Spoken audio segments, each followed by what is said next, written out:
Hello friends, कैसे हैं आप लोग। होप आप सब लोग बहुत अच्छे होंगे और स्वस्थ होंगे। आज जो बात मैं आपसे बताने जा रही हूँ वो बात ये है कि मैं कुछ दिनों पहले एक क्लाइंट के घर गई थी विज़िट करने। ये जो बात है ना, ये बात रिलेशनशिप की है, रिश्तों की है। वहाँ पर परिवार में अनबन बहुत ज़्यादा थी और वास्तु तो इसका कारण होता ही है, बट वास्तु के साथ साथ आप लोग किस तरह से व्यवहार रखते हो एक दूसरे के साथ, वो भी डिपेंड करता है। मैं ये चीज़ आप लोग को बस इसलिए बता रही हूँ क्योंकि ये उन्हीं के साथ नहीं है, ये हम सबके साथ है, हम सबके साथ है। अक्सर ये चीज़ देखने को मिलती है कि हम ना, जिनसे हम बात नहीं करते वो हम तीसरे से इतना नाराज़ होकर के नहीं रह पाते, लेकिन हम नाराज़गी सिर्फ अपनों के साथ दिखाते हैं। उन अपनों के साथ जो सच में हमारे प्राण हैं, हम उनके बगैर रह नहीं सकते, हम उनके साथ नाराज़गी दिखाते हैं। इतनी ज़्यादा नाराज़गी दिखाते हैं कि एक दूसरे की शक्ल देखना पसंद नहीं करेंगे, उस टाइम पे इतने ज़्यादा नाराज़ हो जाएंगे। लेकिन उसके बाद होता क्या है, क्या वो चैन से रह पाते हैं हमारे बगैर, या हम चैन से रह पाते हैं उनके बगैर? ऐसा भी नहीं होता। दोनों दिन रात एक दूसरे की बुराई ही सही, लेकिन बात ज़रूर करते हैं। तो जिसकी आप बात करो मतलब उसकी याद आ रही है आपको। और ऐसा भी नहीं है कि रिश्ते ख़त्म हो जाते हैं। वो टाइम जब पास हो जाता है, चाहे वो महीना भर हो, साल भर हो, उसके बाद फिर से आप मिलते हो एक दूसरे के साथ और फिर वही प्यार होता है। तो ये बीच में ये जो इतना गंदा समय जो जाता है ना, please please it's a request, मैं आप सबसे कहूँगी, जो भी लोग मुझे सुन रहे हैं, कि ये जो समय है ना, जो हम ऐसे ही निकाल देते हैं रो धो करके, गुस्से में, नाराज़गी में, वो ना तो हमारे लिए अच्छा होता है ना उनके लिए अच्छा होता है, जिनको हम छोड़ के आए होते हैं या जिनसे हम बात नहीं कर रहे होते हैं।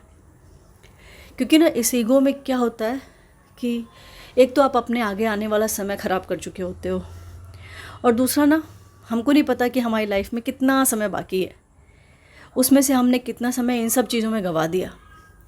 अपनों के साथ रह कर के अपनों के साथ नहीं रह पाए, सिर्फ ईगो की वजह से कि पहले हम क्यों जाएं।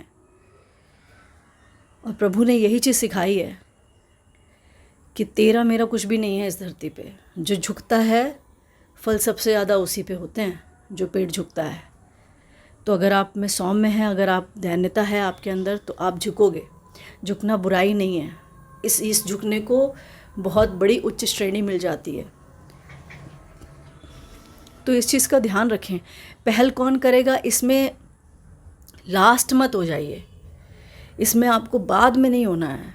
पहल कौन करेगा ये सोचने के बजाय पहल कर डालिए। अपने रिश्ते को बचाया हम सकते हैं ना, क्यों वो खटास वाला समय सबसे ज़्यादा कर दें अपने जीवन में। अपने जीवन में वो समय जितना छोटा कर सकते हो ना, उतना छोटा करना, और अपने जीवन में वो खुशियों वाला पल ज़्यादा करना।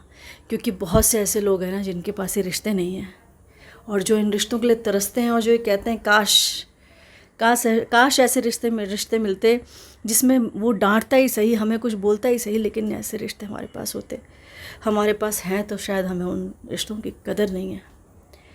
इसलिए प्लीज़ आप सबसे, हो सकता है आप लोग ये सोच रहे हो कि क्या है ये, तो सबको पता है, पता सबको होता है, लेकिन सही टाइम पे हम सही काम कर नहीं पाते। हम सही टाइम पे अपने क्रोध की वजह से, अपने गुस्से की वजह से, हम जानते हुए भी झुक नहीं पाते कि हम पहल क्यों करें। पहल जैसे ही आप करोगे ना, जो अगला सामने वाला है वो आपसे नाराज़ होकर के बात नहीं करेगा, वो आपसे और नॉर्मल हो जाएगा, बहुत प्यार से बात करेगा, क्योंकि वो भी इस पल के लिए तरस रहा था। जो सेम आप चीज़ सोच रहे थे ना कि पहल हम कैसे करें, वैसे वो भी सोच रहा था कि पहल मैं नहीं करूँगा। लेकिन जैसे ही कोई एक कर देता है ना, अगले के दिल में बहुत शांति मिलती है कि कोई यार आया तो सही, बात किया तो सही। तो अगर आप में से कोई ऐसा भी हो जो दो लोगों के बीच में बॉन्डिंग करवा दे, मिलवा दे, तो ये काम भी कर देना चाहिए। साइड में खड़े होकर के किसी के परिवार का, किसी के रिश्तों का तमाशा मत देखिएगा, चाहे वो अपने हों चाहे दूसरों के हों। रिश्ते हमेशा उतने ही वो इमोशंस रखते हैं जितना आपके रखते होंगे, चाहे दूसरे के रखते होंगे। और हाँ, अब वास्तु से रिलेटेड मैं बात करती हूँ। वास्तु से रिलेटेड जो जगह होती है वो साउथ वेस्ट होती है, रिलेशनशिप की जगह। ठीक है। रिलेशनशिप की इस जगह पे आप अगर अपनी फैमिली फ़ोटो, जितने भी आपके फैमिली मेम्बर हैं आपके घर में, उनकी फ़ोटो आप गोल्डन फ्रेम में करके एक फ़ोटो अच्छी, मतलब फिर भी हाँ कुछ नहीं तो 1.5 बाय 2 फीट, ठीक है, या 2 बाय 2 फीट, जैसा मतलब थोड़ा ऐसा ऐसा हो कि वो विजिबल हो, अच्छे से दिखे वो फ़ोटो, गोल्डन कलर के फ्रेम में अपने घर के साउथ वेस्ट जोन में, जो लास्ट वॉल आ रही होगी आपके घर में, सेंटर से south west zone last wall, वहाँ पर आप लगा सकते हैं। अगर बाय चांस साउथ वेस्ट में टॉयलेट आ रही है लास्ट वॉल में, तो उससे पहले जो वॉल आ रही होगी आप वहाँ पे लगा दीजिए। आप देखेंगे कि धीरे धीरे आपके जीवन में भी परिवर्तन आएगा और आपके घर के लोगों के बीच की जो बॉन्डिंग होगी ना, रिश्तों में बहुत प्यार आ जाएगा। तो इस चीज़ को आप करके देखिएगा। ये कपल के लिए नहीं है, ये पूरी फैमिली मेम्बर के लिए है। कपल की जो जगह होती है वो नॉर्थ ऑफ नॉर्थ वेस्ट होती है, तो कपल जो है वो अपनी photo north of north west में लगाएं, बेहतरीन रिज़ल्ट आपको मिलेंगे। लेकिन सिर्फ वास्तु ये काम नहीं करता है, आपको भी कोशिश करनी पड़ती है। जब आप कोशिश करेंगे आपको चीज़ें समझ में आने लगेंगी कि ये सब हमारे अंदर ही छिपा होता है, हम लेट कर देते हैं चीज़ों को। तो प्लीज़ इस चीज़ को समझिएगा, और ये छोटे से उपाय हैं जो वास्तु के आप करिएगा, बाकी तो सब आपको करना ही पड़ेगा, क्योंकि भोजन सामने मिल सकता है, हाथ से उठा के तो खुद ही खाना पड़ेगा। ठीक है, थैंक यू सो मच सुनने के लिए। सुनिएगा, और अगर आपको अच्छा लगे तो प्लीज़ इसे लाइक भी कीजिए, चैनल को सब्सक्राइब कीजिए अगर आपकी इच्छा हो तो, और इसे शेयर ज़रूर कीजिए। ठीक है, कभी कभी ऐसा होता है कि हम 10 बार किसी चीज़ को सुनते हैं और पता नहीं वो कौन सा वाला टाइम होता है जब वो बात हमारे दिमाग में क्लिक कर जाती है और हमारा समय बदल जाता है। तो बस उसी समय का इंतज़ार हर किसी को है अपने जीवन में। टेक केयर, बाय, खुश रहिए और स्वस्थ रहिए।